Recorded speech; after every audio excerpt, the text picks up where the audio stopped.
Hola, ¿qué tal? Es un gusto saludarlos nuevamente. Soy el doctor Adrián Salazar Flores y el día de hoy hablaremos acerca de el climaterio, sus implicaciones moleculares y cómo podemos optimizar este proceso de transición en nuestras pacientes femeninas, donde ya hay un cese total de la actividad menstrual. En este contexto podemos definir que el proceso de la menstruación pues obviamente va a tener una serie de cambios desde que se presenta por primera vez en el proceso de la menarca y que obviamente este fenómeno transcurre a lo largo del proceso del envejecimiento de nuestros pacientes.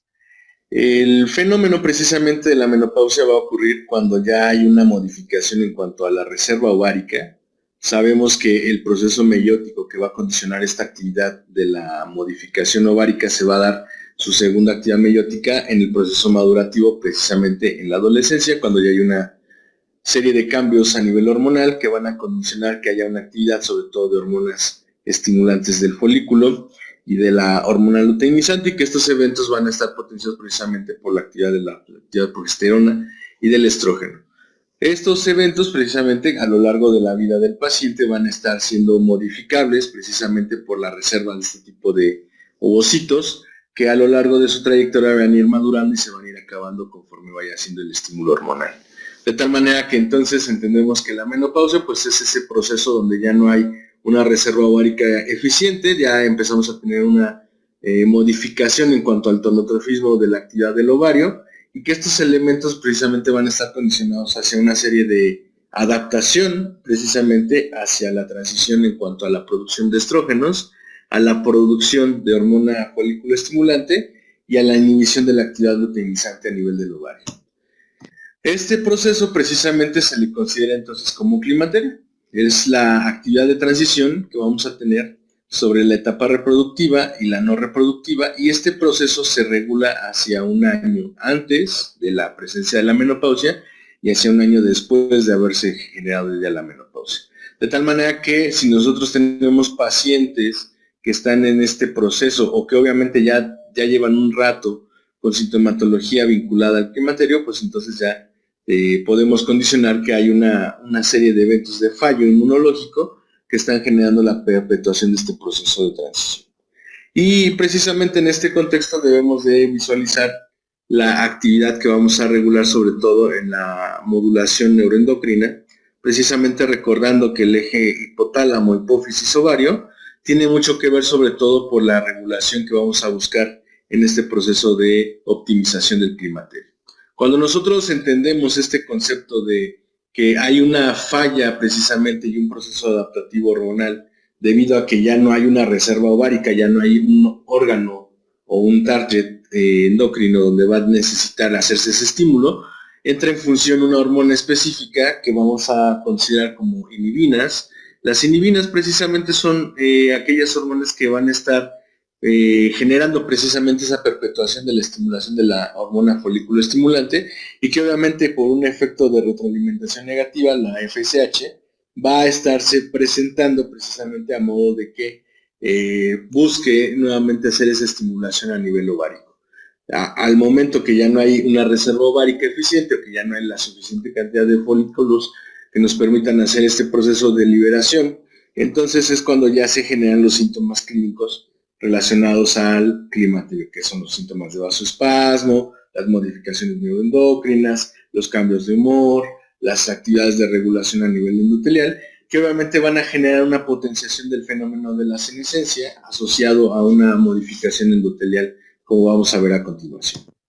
Estos eventos precisamente relacionados a la actividad de la inhibina, pues obviamente no se relacionan hacia un fenómeno de prematurez en cuanto a la falla de la estimulación ovárica. Recordemos que el proceso de diferenciación de los ovocitos llevan una primera actividad meiótica en la etapa de la gestación, precisamente en el proceso donde hay una migración de la actividad gonadal, y en este mecanismo se genera una actividad de inhibición donde ya el proceso de maduración completo se va a llevar a cabo hasta que se active la etapa reproductiva de la mujer.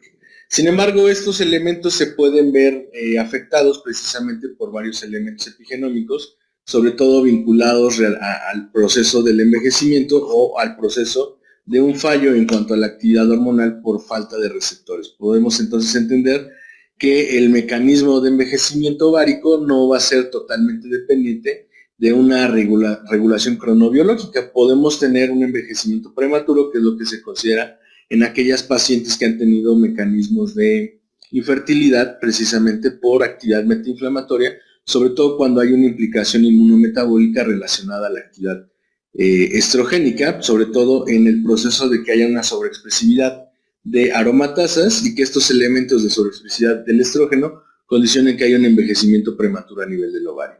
Esto es importante remarcarlo porque muchas veces podemos ver que hay pacientes que presentan el proceso de la menopausia de manera temprana.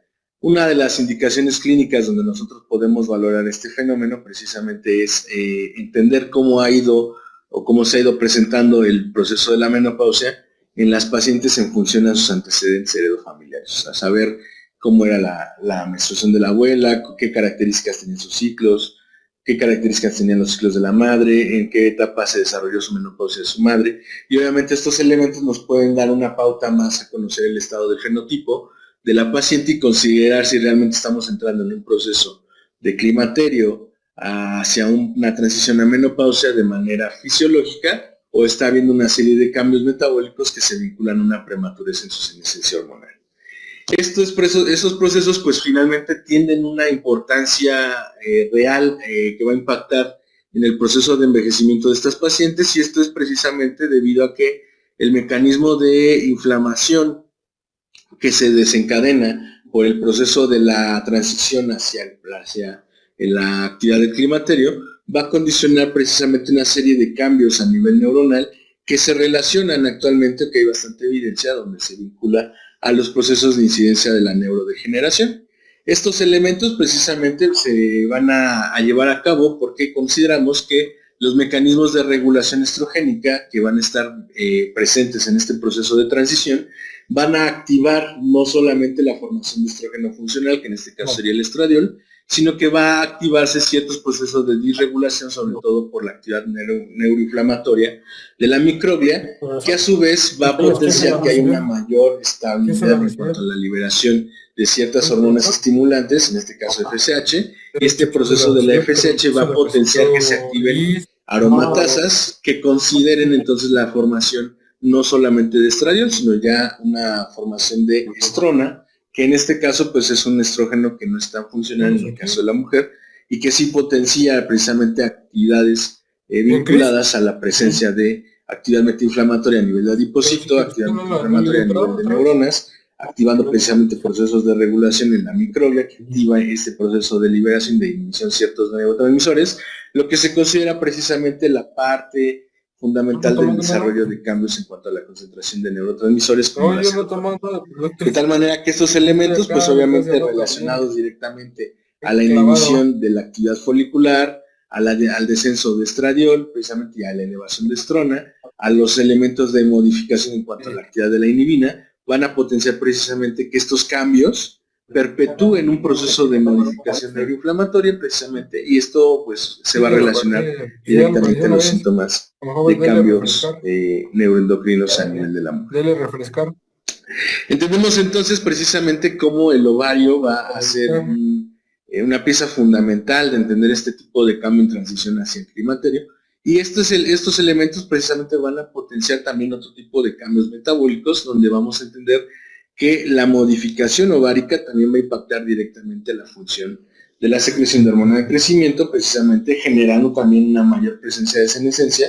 Obviamente, si nosotros potenciamos que este proceso de regulación en cuanto a la concentración de estrona y estradiol no sea tan dispareja, se genere precisamente un proceso de homeostasis y de acoplamiento a la transición, podemos ver precisamente que hay pacientes que no van a discurrir con cambios significativos o bien va a ser un proceso de transición muy fisiológico, que obviamente en teoría debería ser así, porque precisamente los elementos de regulación que están generando este tipo de cambios, pues no van a estar tan presentes en cuanto a las actividades de la neuroinflamación, y que obviamente el mecanismo de regulación hipotalámico va a estar también presente en este proceso de contención hacia la estabilidad de la actividad del climaterio.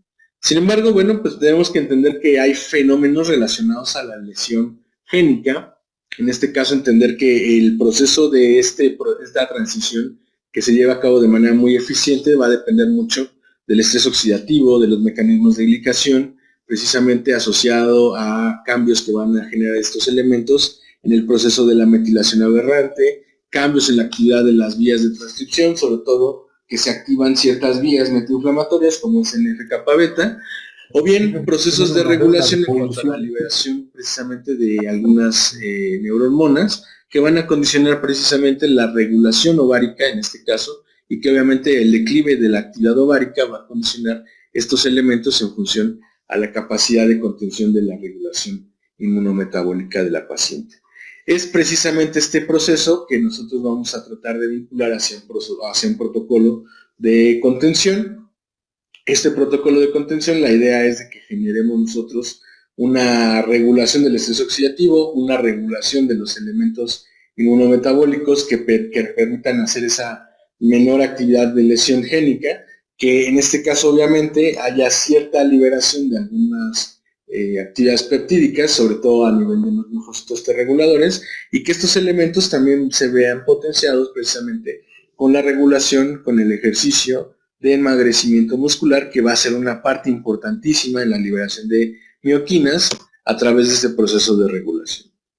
Precisamente entonces vemos que al momento que ya se genera este tipo de modificación a nivel de la cantidad de estradiol y estrona y hay una mayor potenciación en cuanto a la regulación por parte de la hormona estimulante del folículo, el adipocito va a tener una serie de cambios precisamente relacionados a la actividad metiinflamatoria, precisamente a la periferia del tejido estromal vascular del adipocito. Va a haber una serie de migración de macrófagos que van a estar potenciando tanto una serie de cambios en cuanto a la conectividad endotelial, a la modificación en cuanto al desarrollo muscular y a la potenciación en cuanto a la migración de translocación lipídica a nivel de nuestro hígado. Estos elementos precisamente potencian que este cambio de transición en el caso de la mujer genere también una mayor sobreexpresividad metiinflamatoria y que obviamente generemos un declive relacionado hacia la senescencia. El objetivo terapéutico precisamente de nuestro protocolo va a ser hacer una selectividad en cuanto a la inhibición de la actividad metiinflamatoria del macrófago para que el tejido adiposo no genere toda esa estimulación de cambio precisamente relacionado al proceso de inhibición de la actividad folicular del ovario. Precisamente esta diapositiva nos habla como el proceso de regulación del estradiol, que es una hormona importantísima en la mujer, no debe de silenciarse, precisamente. Sin embargo, hoy entendemos que el proceso de senescencia es que tienda hacia que haya una menor actividad del estradiol, precisamente por lo que hablábamos hace un momento, se convierte estrona, hay una mayor actividad de aromatasas relacionadas a la formación de estrona en lugar de estradiol, y este proceso pues obviamente va a generar que las vías de transcripción selectivas del estradiol que generen cambios en la actividad metabólica, sobre todo en la mitocondria, genere procesos de regulación apoptótica cuando tenemos menor cantidad de estimulación por estradiol, y estos elementos pues condicionan que haya fallo inmunometabólico. Cuando nosotros tenemos una buena concentración de estrógenos o tenemos una buena estimulación sobre todo en los receptores de nuestras células, en este caso, en el caso de la fase femenina, pues los procesos de apoptosis, sobre todo en la regulación, cuando hay un cambio en la actividad de la metilación, pues obviamente no se va a llevar a cabo tan rápido. Esto también nos genera un efecto neuroprotector a nivel de las neuronas, precisamente relacionado al proceso de que hay una contención de la actividad regulante a nivel metabólico de la neurona, que obviamente va a hacer que no haya tanta actividad metiinflamatoria relacionada al proceso de liberación de interleucina 6 por parte de la microglia. Y en este caso, bueno, pues generamos una potenciación del estado de regulación en cuanto a la actividad del estado de ánimo de nuestros pacientes. La mitocondria va a tener un estímulo precisamente también importante a través de la estimulación de receptores de estrógeno 2, precisamente de estradiol, debido a que la mitocondria también va a tener una carga inflamatoria si nosotros empezamos a tener una disminución de estas concentraciones séricas de estrógeno.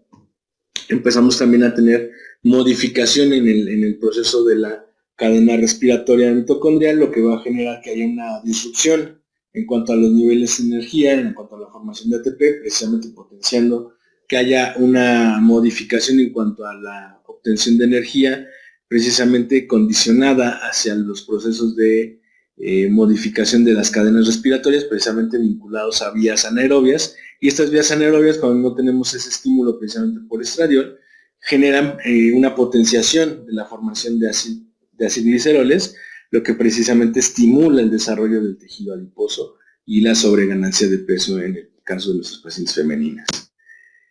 De tal manera que entonces entramos en un proceso de actividad betainflamatoria por isquemia, reperfusión, por cambios en la potenciación de radicales libres, precisamente por el cambio de vías metabólicas en cuanto a la obtención de energía.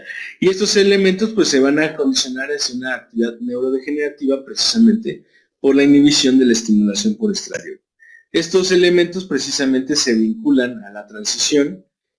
Podemos ver aquí cómo hay una serie de procesos de contención durante la fase activa de la liberación de estradiol, cuando empieza a decrecer la actividad de estradiol, cuando empieza a haber un aumento de hormona estimulante del folículo y cuando empieza a haber una mayor concentración de estrona, pues estos elementos van a generar, ahora sí, una actividad metainflamatoria directa, que es lo que consideramos en la actividad del envejecimiento.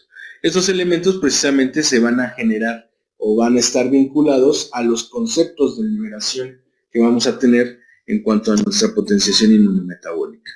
Y esta parte precisamente de entender el proceso de regulación inmunometabólica va a depender mucho de generar precisamente procesos de acoplamiento al mecanismo del envejecimiento a nivel del ovario, potenciando el proceso de capacitancia muscular. Si nosotros entendemos que el envejecimiento en el caso de la mujer, precisamente por su proceso de transición a la senescencia, se debe precisamente a los niveles bajos de estradiol y que estos eventos muchas veces van a ir transcurriendo a lo largo de los próximos 10 años en que se presenta la menopausia, podemos entonces entender por qué es importante hacer una capacitancia metabólica a través de la regulación muscular. El músculo actualmente tiene una evidencia científica importante que nos permite entender cómo el proceso de regulación de las mioquinas, en este caso principal de la iridina, nos va a generar esa actividad de potenciar las mitocondrias musculares, de potenciar cambios en la conectividad neuronal, precisamente a través de permanecer en un proceso constante de movilidad y de neuroconexión en las extremidades, lo que nos va a generar que esos elementos relacionados a la neurodegeneración por modificación del estrógeno se siga generando precisamente una fase de contención, incluso de actividad neuroplástica, debido a que el músculo sustituye precisamente muchas de las funciones que van a estar vinculadas al proceso de regulación por la deficiencia de estradiol. Y estos eventos precisamente se van a llevar a cabo por actividades inmunológicas dependientes de linfocitos T reguladores y de linfocitos TH1.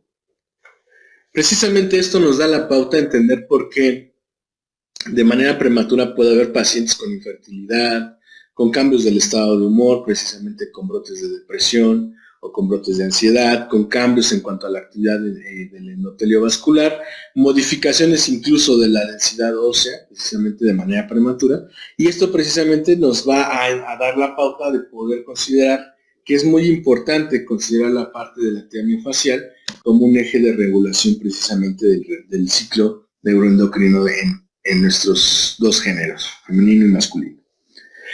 Aquí vemos precisamente cómo el impacto del ejercicio, precisamente el ejercicio de impacto moderado o el ejercicio de carga, sí va a ser de manera eficiente precisamente en los mecanismos de contención de este tipo de cambios inmunometabólicos y sobre todo en la regulación endocrina que va a llevar a cabo la senescencia activa de este proceso de pacientes, precisamente donde nosotros entendemos que el ejercicio no solamente va a impactar a nivel de la masa muscular, va a impactar en la densificación ósea, va a impactar en el inmunometabolismo del hueso, en la mineralización del hueso, en la capacitancia de clonas linfoides precisamente en la médula ósea.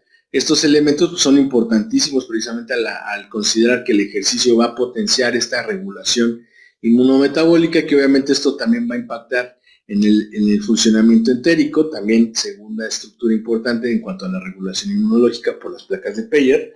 Y estos eventos pues, van a generar que entonces al tener una contención en cuanto a los procesos de metainflamación de la permeación del intestino, tengamos cada vez menos expresividad metainflamatoria, menos cambios progresivos en cuanto a la programación de clonas linfoides, y estos procesos van a hacer también que el hígado pues, se genere cambios, sobre todo en cuanto al proceso de atosis hepática que muchas veces la mayoría de las personas tenemos en algún momento de nuestras vidas. Entonces el ejercicio va a regular precisamente a través de la liberación de lidina, a través de la liberación de mioquinas, la modificación de la actividad inflamatoria de los macrófagos a nivel del hepatocito, cambiando precisamente la tendencia a la translocación de la acumulación de grasa o de la esteatosis hepática, y a su vez nos genera una resistencia cardiovascular que nos va a potenciar la regulación endotelial a nivel sistémico. Estos procesos precisamente debemos de asociarlos al protocolo que proyectaremos a continuación, donde regulamos precisamente los niveles de estrés oxidativo y la regulación de la actividad mitocondrial. Los objetivos de nuestro protocolo entonces serán, de manera principal, regular los factores relacionados a la transición, precisamente en la sobreexpresión de receptores estrogénicos, o sea, va a haber receptores pero no va a haber tanto estrógeno, en este caso generando una modificación de la actividad inflamatoria dependiente de FSH, capacitar el estroma ovárico, en este caso si nosotros ya hacemos un análisis del estado fenotípico del paciente, si nosotros valoramos que este paciente a lo mejor sí pueda tener regulación senescente previa al proceso perimenopáusico analizando el contexto heredofamiliar, podemos entonces hacer de manera profiláctica una preparación para que este paciente pues, no genere tanta senescencia y no active estos procesos de lesión metainflamatoria a nivel endotelial. Reducir la actividad inflamatoria del adipócito, obviamente esto a través de la transcripción del proceso de la senescencia, y potenciar la homeostasis entre el tejido adiposo y la masa magra, que en algún punto va a ser primordial considerar que el paciente en este proceso de transición sí genere algún tipo de ejercicio de carga para generar una actividad de ennagrecimiento, sobre todo en el depósito y restitución de fibra muscular. De manera inicial vamos a proponer el uso de un protocolo antioxidante con carcilasa y ascorbato a manera de generar un detox en el proceso de inhibición en cuanto a la cantidad de estrés oxidativo que maneja el paciente, obviamente a través de la suplementación también de selenio y zinc como elementos de modulación. Proponemos el uso de una aplicación cada 72 horas hasta completar 6 dosis. Esto nos va a dar la pauta para migrar hacia un protocolo de inmunorregulación con el uso de DMCO, con el uso de ascorbato y glutatión, como elementos también de regulación del estrés oxidativo, sobre todo considerando que el DMCO y glutatión a nivel ovárico tiene bastante evidencia que nos permite considerar que estos elementos potencian aún la estimulación de la granulosa, que es precisamente la estructura donde vamos a tener el target terapéutico para hacer esa contención en cuanto al proceso de senescencia por la estimulación de hormona folículo estimulante y la regulación de las inhibinas. Los elementos de regulación inmunológica también como selenio y zinc, y el uso de nuestra procaína para evitar el fenómeno de la gelitis. Sugerimos en este caso el uso de una dosis cada semana, una dosis semanal, recordando que su infusión sea en 3 horas y que este tipo de tratamiento sea durante 10 semanas. A las 10 semanas de completar el protocolo podemos hacer una revaloración, darle un espacio de 4 meses al paciente y podemos ver si el paciente está estabilizado en su proceso de transición o si no podemos repetir el mismo protocolo nuevamente a través de la suplementación parenteral. Al iniciar el proceso de detox recomendamos sí iniciar una suplementación vía oral con complejo B, esto a modo de tener bases metilables suficientes a nivel de nuestro sistema vascular, dar una suplementación con D3 precisamente por el efecto de transición a nivel de la mineralización por deficiencia de estradiol. Obviamente hacer nuestra medición de D3, recordemos que siempre es importante hacer medición de D3 antes de dar una suplementación. Y en este caso buscar llevar a la paciente a niveles entre 65 y 70 unidades séricas. Suplementación con omega 3 y coenzima Q10 precisamente funciona hacia una potenciación de la actividad endotelial. Suplementar probióticos y cúrcuma como elementos de regulación de la actividad inflamatoria a nivel intestinal. Astaxantina y genisteína son dos moléculas que están también con evidencia sustentable que nos permiten hacer una condición en cuanto a la potenciación de la actividad de los receptores, recordando que la genisteína es un fitoestrógeno que nos va a hacer una estimulación parecida al estrógeno o al estradiol funcional. En este caso, la dosis recomendada de genisteína puede ser de 500 miligramos hacia 1 gramo por día. Esto suplementado 3 meses, después suspendemos 2 meses y hacemos un nuevo ciclo de suplementación con genisteína. En el caso de pacientes que ya lleven mucho tiempo con sus síntomas climatéricos, obviamente ya transcurrieron más de 2 años de su menopausia, podemos, en lugar de dar la Si no te suplementación con vas el 15 para genisteína, allá y hacer allá lo una empiezas a hacer, yo voy implementación por del ti. uso de un organotrópico homeopático que también nos va a Pero generar déjame esa decirles, regulación en el eje es que lo estamos neuroendocrino, pensando por sobre encima, porque todo ya ves cómo se puso. capacitando precisamente la actividad muscular y Dije, capacitando la ¿cómo regulación que de qué? de la ¿Eh? neuroinflamación a nivel hipotálamo. Pues sí, y si Carla va a estar Se sugiere el metida uso todo el tiempo en su de cuarto, 4 pues no glóbulos diarios funciona. durante Igual y 6 en la meses de casa, uso ya está en organotrópico, la así casa, se ya pide lo tal puedo subir a cual, la con cuna, ya estas lo... presentaciones a la cuarta ley. Por eso no sé, déjame pensar y mañana te digo bien. Indicar también que a la par podemos hacer una regulación a través de estimulación miofascial con técnica de terapia neural. Sí, En este caso podemos aplicar cada, cada semana una sesión donde apliquemos puntos de acupuntura aquí marcados, que también nos van a hacer una regulación neuroendocrina, o bien buscar puntos y miofaciales a lo largo de todo el trayecto sí, dorso-lumbar, a manera de que me esos dices puntos cuánto. miofaciales nos permitan hacer una Por eso yo te digo regulación que por en la si conectividad repiten, y neuronal por si a nivel repiten, no sé periférico que cuánto. nos genere precisamente un reconocimiento de todo el Como estímulo que vamos a hacer 50 con esa piezas, yo creo. suplementación parenteral y con esa suplementación oral. ¿Sí? Es como si comieran dos Ese es veces el cada. tema del día de hoy. Esperemos que haya Bueno, sido ya de su te agrado, marco al esperemos que rato. cumpla con todos aquellos procesos que están vinculándose hacia las dudas del síndrome de ovario poliquístico. Sí, te marco al rato. Soy el doctor Adrián Salazar Bye. Flores, les mando un saludo con mucho afecto y cariño. Estamos a sus órdenes, vamos a proceder a la serie de preguntas y respuestas de la sesión. Vámonos. Gracias, hasta pronto.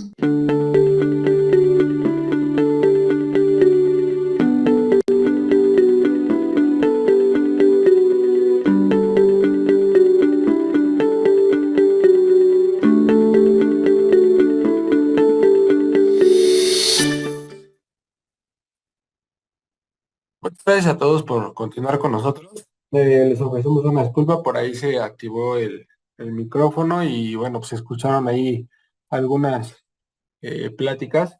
Pero bueno, en la tarde ya estaremos repitiendo el tema para que, bueno, pues tenga la información completa si es que por ahí se vició o se alguna interferencia. Vamos a comenzar con las preguntas. Ya tenemos conectado aquí al doctor Adrián Salazar. Doctor, ¿cómo está? Buenos días. ¿Qué tal? Buenos días a todos. Muy bien, gracias. Nos dice, nos dice Leticia Xicotencatl. Muy buen día, doctor. Si la terapia de sustitución hormonal o bioidéntica no es buena y saludable, ¿qué opción sería mejor? Bueno, obviamente hay criterios específicos para hacer una terapia sustitutiva bioidéntica, pero eso no lo vamos a ver en un webinar, eso es todo un adiestramiento. Eh, la suplementación es muy enfocada para que hagamos una contención de la actividad climatérica, pero obviamente va a haber casos que necesiten hacer una suplementación específica de estradiol o bien de progestágeno o bien de testosterona. Entonces eso ya va a depender del fenotipo de cada paciente y de la pericia que nosotros tengamos en el adiestramiento de hacer suplementación hormonal. Yo normalmente no recomiendo hacer suplementación con hormonas sintéticas, puesto que el efecto pues es mayormente adverso y obviamente pues no tiene tanta funcionalidad a que solamente suplementemos, en este caso la genisteína y la suplementación con antioxidantes, da una buena ventana terapéutica a casi la mayoría de los fenotipos que, que se presentan en este proceso del climaterio. Nos dice también Leticia Xicotencatl, cuando se realiza la oferectomía, ¿cómo es regulada la función en el organismo? No escuché bien cuando se realiza la qué. Em, Oferectomía. Ajá. En oferectomía total. Cuando es total hay que hacer suplementación con hormona. Ahí sí es criterio directo para suplementar hormona bioidéntica. La administración parenteral de antioxidantes lo que va a hacer es capacitar, capacitar la función endotelial, modular la actividad inmunometabólica, o sea, en este caso toda la actividad inflamatoria que genera el cambio por la deficiencia hormonal, en este caso a nivel del adipocito y a nivel del hígado, va a potenciarse precisamente en el aspecto de regulación, pero sí hay que valorar el estadio clínico del paciente y muy seguramente esa paciente sí necesita la suplementación viral. Gracias, doctor. Nos dice si podemos pasar las imágenes, enseguida las proyectamos. Nos dice Gerardo Samaniego, este protocolo es aplicable en pacientes arriba de 60 años con atrofia muscular y osteopenia y qué tanto puede regenerar.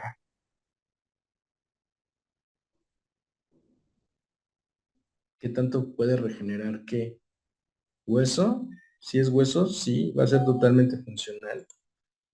En cuanto a la sarcopenia, tenemos que buscar precisamente los puntos gatillo a nivel de las estructuras miofaciales que estén afectadas y hacer un silenciamiento. Y en función a eso, el proceso de regular los fenómenos de climaterio, en este caso los síntomas de vasoespasmo, se van a estabilizar. Pero obviamente no se va a regenerar un ovario, ¿verdad? Eso pues, no. Nos dice Jorge Hernández Amaya, la terapia hormonal bioidéntica es muy segura. Hay muchas publicaciones desde hace más de 30 años de los beneficios y riesgos nulos para manejar la terapia hormonal bioidéntica. Y es necesario ser ginecólogo y cursar un diplomado desde que dura 6 meses. Nos dice Claudia Díaz, ¿cuál es el fundamento científico o fisiológico que respalda que la TRH bioidéntica no es recomendable? Si bien es cierto que el objetivo es reactivar las funciones de forma natural, pero siempre será una herramienta de rescate. Yo creo que no escucharon bien porque yo dije que sí es funcional. O sea, yo en ningún momento dije que no sea funcional. De hecho, es necesaria la terapia bioidéntica para poder hacer un ajuste en pacientes que no están teniendo liberación hormonal propia. Obviamente en pacientes adultos mayores. En este caso, lo que decía yo es que no doy hormonas sintéticas. Eso sí está totalmente fuera de la esfera de terapéutica, porque tienen bastantes eventos adversos. Como lo mencionan exactamente, tiene bastante evidencia sustentada. Las hormonas bioidénticas, pues es un prefijo, porque realmente son las hormonas fisiológicas que tenemos en nuestro cuerpo. La cuestión es que no se patentan porque no hay un interés por medio de las farmacéuticas. No se pueden pues mercantilizar o capitalizar como una hormona sintética. Es por eso el amplio debate que existe entre el uso de las bioidénticas y las hormonas sintéticas. Pero en sí es entender el concepto de cómo funciona nuestra actividad endocrina y en función de eso pues, suplementar lo que requeramos. Pero como mencionan, es un proceso que sí requiere un adiestramiento específico, no menos de 6 meses. Gracias, doctor. Vamos a esperar a ver si hay más preguntas de parte de nuestra audiencia. Bueno, pues al parecer ya no hay ninguna duda acerca del tema. A todos les agradecemos mucho por estar con nosotros. Los esperamos en la tarde para volver a tocar este tema y proporcionar la información adecuadamente. Doctor, le agradezco mucho por estar con nosotros. Al contrario, cuídense mucho, nos vemos en la tarde. Bye.